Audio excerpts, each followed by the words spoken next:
Hello बच्चों। Last video में मैंने आप लोगों को रेशनल नंबर और उनकी प्रॉपर्टीज़ पढ़ाई थी। आज उनसे रिलेटेड कुछ क्वेश्चंस करेंगे। पहला क्वेश्चन है, what should be subtracted from -4/5 to get -11/14।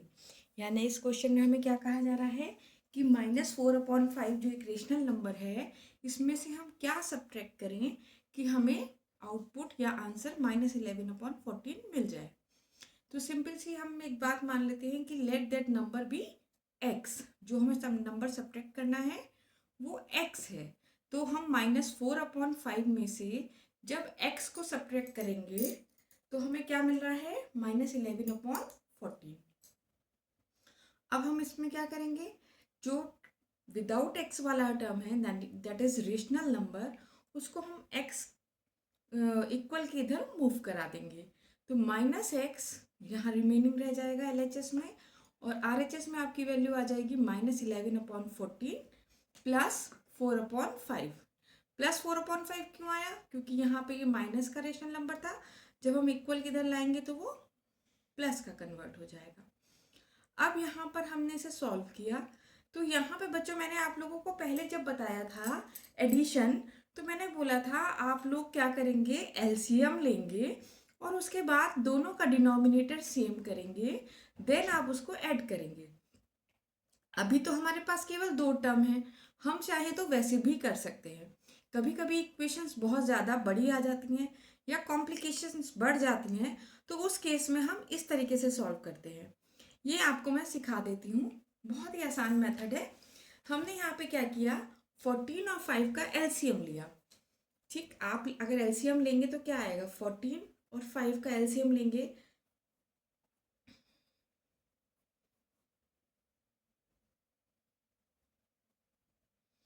7 5 ज़ा 35, 35 2 ज़ा 70। दैट मीन्स एलसीएम हमारा हो गया 70। तो हमने डिनोमिनेटर में 70 रख दिया। अब यहाँ वाले टर्म का डिनोमिनेटर कितना है बच्चों, 14। तो हम जब 70 को 14 से डिवाइड करेंगे, तो हम इसको डिवाइड करेंगे या ना करें, इसको देख सकते हैं हम इसी टर्म्स में से। यहाँ पे आप देखिए 7 2 ज़ा 14, रिमेनिंग क्या बचा 5, यानी हमें 14 तो हमें मिल गया, 5 बच गया। तो इस 5 से हम ऊपर वाले न्यूमरेटर को मल्टीप्लाई करा देंगे। सेम इसी तरीके से 5 70 5 हमने निकाल लिया, बचा क्या 14। तो 14 से ऊपर वाले टर्म को मल्टीप्लाई करा देंगे। यहाँ बन जाएगा आपका -11/5 +4/14/70। अगर ये मेथड आपको टफ लग रहा है, वैसे तो ये टफ नहीं है, आप प्रैक्टिस करेंगे तो आ जाएगा। अदरवाइज जैसे मैंने आप लोगों को कल बताया था, -11/14 है, इसका डिनोमिनेटर हमें 70 बनाना है, और सॉरी 4/5 है, इसका डिनोमिनेटर भी हमें 70 बनाना है। तो दोनों ही केसेस में हमें क्या करना है, इसको मल्टीप्लाई करना पड़ेगा। किससे, 14 को 5 से और 5 को 14 से। देखिए वही चीज आ रही है जो मैं आपको पहले बता रही थी। ऊपर भी मल्टीप्लाई करेंगे, यहां बन जाएगा 55 और यहां बन जाएगा 20। ठीक है, अब यहां पर आपका एक टर्म बन गया 55/70 और एक बन गया आपका 20/70। सॉरी 5 से नहीं, 14 से होगा, इट्स माई मिस्टेक। यहाँ पे टर्म आ जाएगा आपका 56। देखिए 5/70 और 56/70, 55/70 और 56/70 दोनों वही टर्म्स आ गए जो हमें चाहिए थे।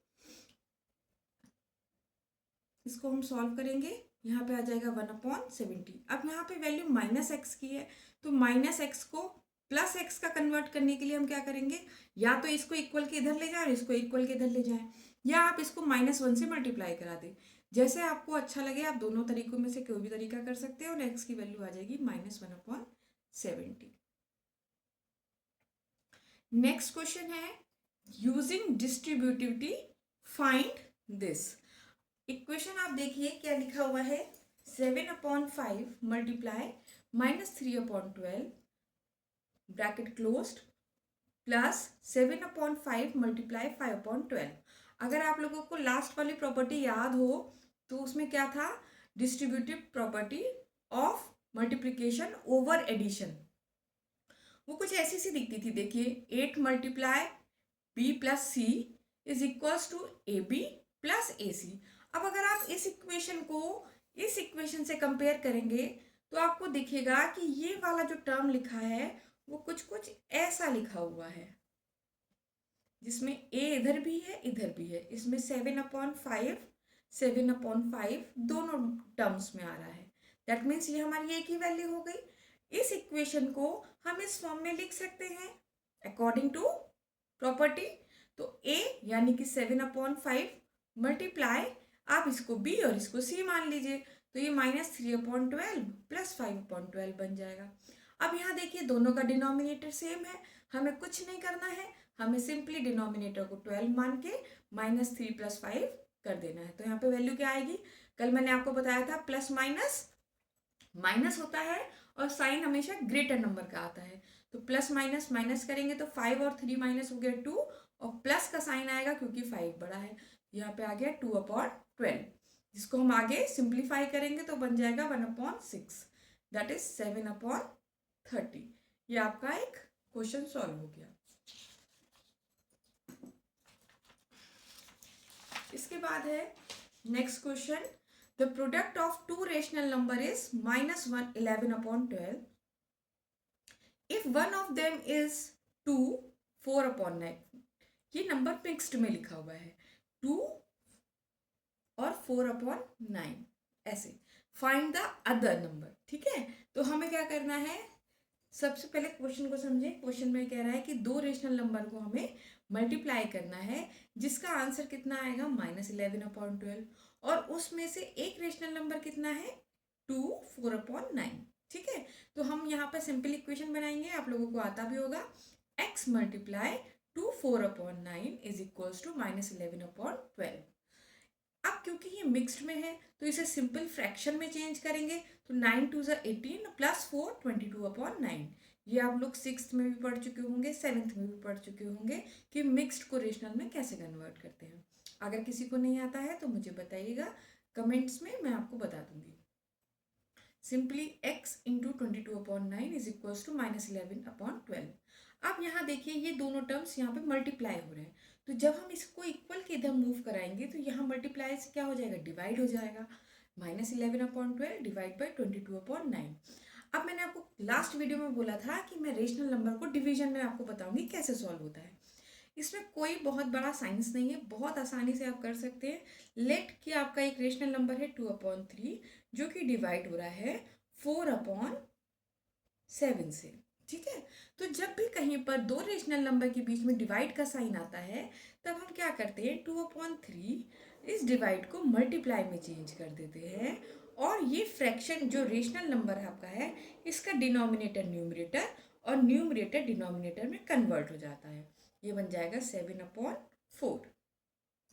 इसको आप सिंपली मल्टीप्लाई कर दीजिए, 7 2 14 3 4 12। अभी ये सिंप्लीफाई हो सकता है तो ये बन जाएगा 7/6। आपका ये रेशनल नंबर बन गया। ये था आपका एग्जाम्पल, इसको इस क्वेश्चन से रिलेट मत करिएगा, बस यहाँ पे मैंने आपको तरीका बताया है कैसे करना है। सिंपली यहाँ पे भी आपको डिवाइड करना है, तो फिर हम यहाँ पे डिवाइड कैसे करेंगे, फिर से मल्टीप्लाई का साइन चेंज करेंगे और डिनोमिनेटर को न्यूमरेटर में और न्यूमरेटर को डिनोमिनेटर में ले जाएंगे। दैट मीन्स हम इसको उल्टा कर देंगे। तो 9/22, 11 से 22 को काट देंगे, 9 से 12, 3 के टेबल से कट जाएगा, तो ये आ जाएगा -3/8। अब जो ये नेक्स्ट क्वेश्चन है ये मैं आपको समझा दे रही हूँ और हिंट बता दे रही हूँ, बाकी आप लोग इसे करने की कोशिश करिएगा, प्रैक्टिस करिएगा। आंसर भी मैं आपको बता देती हूँ, अगर नहीं आता है तो मुझे बताइएगा। Divide the sum of -13/8 and 5/12 by their difference. Simply हमें क्या करना है, पहले इन दो रेशनल नंबर को सम करना है और माइनस भी करना है, डिफरेंस भी निकालना है, और जो आंसर आएगा उसको आपस में एक दूसरे से डिवाइड कराना है। देखिए ये तो लिखा है divide the sum of this and this by their difference. तो पहले हमें क्या करना है, सम निकालना है, -13/8 + 5/12।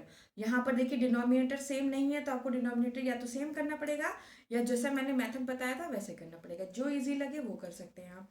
फिर इसी का ही डिफरेंस निकालना है, तो -13/8 -5/12, यहाँ प्लस का साइन था, यहाँ माइनस का। अब क्या करेंगे, डिवाइड करना है। किसको डिवाइड करना है, सम को डिवाइड करना है डिफरेंस से। तो सम को हम डिवाइड करेंगे डिफरेंस से, सम डिवाइड बाई डिफरेंस, आपका आंसर आ जाएगा। आंसर क्या आना चाहिए, 29/49।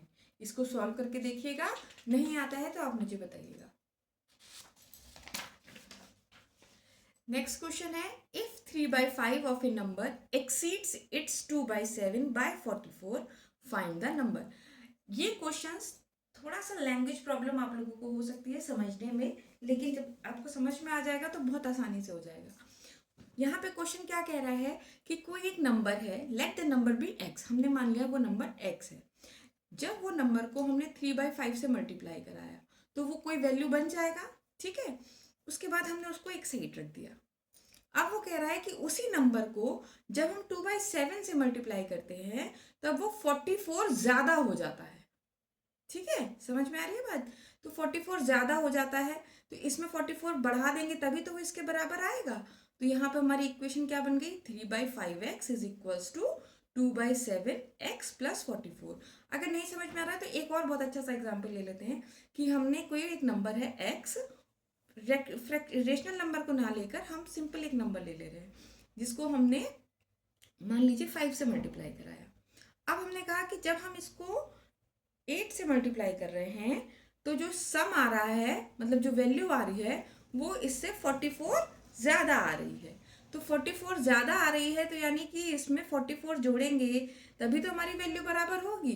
तो उसी तरीके से इसमें हम 44 जोड़ेंगे तभी तो इससे बराबर होगी। यहाँ पर हमने क्या किया, x वाले टर्म्स एक तरफ ले आए और विदाउट x वाले इक्वल के एक तरफ रखे। सिंपली यहाँ पे फिर से हमने क्या किया, 7 और 5 का एलसीएम लिया 35। आप चाहें तो अपने मेथड से जैसे मैंने पहले बताया वैसे कर सकते हैं। तो 5 से 7 को 35 को डिवाइड करा कितना आया, 7। 7 से हम 3 को मल्टीप्लाई करा देंगे, कितना आ गया 21/x। 7 से फिर 35 को डिवाइड करा कितना आया 5। 5 से 2 को मल्टीप्लाई करा देंगे, कितना आ गया 10। ये जो मेथड है ये सिंपली आपका एक लाइन में हो जाएगा। ये मेथड आपका एक लाइन में ही हो जाएगा, इसलिए मैं आपको प्रेफर करूँगी आप इसको सीखने की कोशिश कर लें ताकि आप जब आगे हायर क्लासेस में जाएं तो आपका क्वेश्चन लेंथ या टाइम कंज्यूम ज़्यादा नहीं होएगा। अब यहाँ 21x - 10x करेंगे तो बन जाएगा 11x/35 that is equals to 44। हम इसको सॉल्व करेंगे और x की वैल्यू आ जाएगी हमारी 140, ठीक है। इसके बाद एक क्वेश्चन बहुत इंपॉर्टेंट सा लग रहा है मुझे, एक बार देख लीजिए। A man donates 1/10 of his money to a school and 1/6 of the remaining to a church, and the remaining money he distributed equally among his 3 children. If each children gets 50,000, how much money did he have? अब इसमें क्या कह रहा है कि एक आदमी है, उसके पास कुछ सम ऑफ अमाउंट है, हमें नहीं पता उसके पास कितना अमाउंट है, लेकिन उसमें से उसने 1/10 जो है एक स्कूल को डोनेट कर दिया और जो रिमेनिंग बचा उसमें से 1/6 उस रिमेनिंग का चर्च में दे दिया। अब जो रिमेनिंग बचा उसको जो है उसने 3 बच्चों में अपने बांट दिया और हर एक बच्चे को कितना मिला, 50,000। अब हम इसको सॉल्व करेंगे।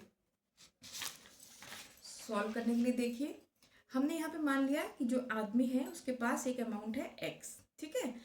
ही डोनेट टू द स्कूल, कितना उसने डोनेट किया, x का 10th पार्ट यानी x/10। तो रिमेनिंग कितना बचा, x - x/10 यानी कि 9x/10। तो एक पार्ट तो उसने ये डोनेट किया और ये रिमेन बच गया।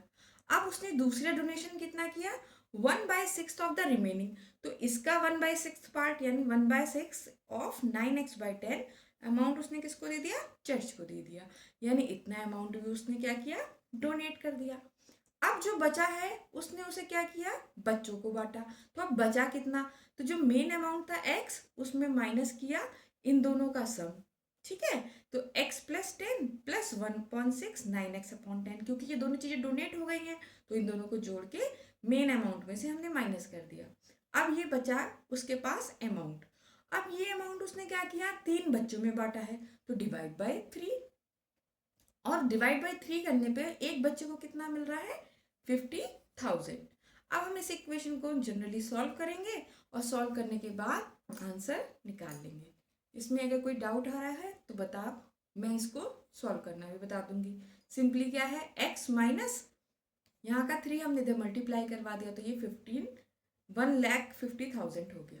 ठीक है, अब यहाँ पे बचा x minus x upon 10 plus 9x upon 60। 10 और 60 का एलसीएम लिया, 60 आ गया। 10 से 60 को डिवाइड किया, 6 आ गया। 6 से x को मल्टीप्लाई करा दिया, 6x। और यहाँ 60 का 60 ही है, तो 9x एज इट इज आ जाएगा, क्योंकि 60 को जब 60 से डिवाइड करोगे आप तो 1 आ जाएगा, और 1 से 9x को मल्टीप्लाई करोगे तो 9x ही आ जाएगा। यहाँ बन गया 15x अपॉन 60। अब फिर हम यहाँ पे इसके नीचे कोई भी डिनोमिनेटर नहीं है तो 1 मानेंगे, और 1 और 60 का फिर से एलसीएम लेंगे, तो ये बन गया 60x माइनस 15x। फिर 60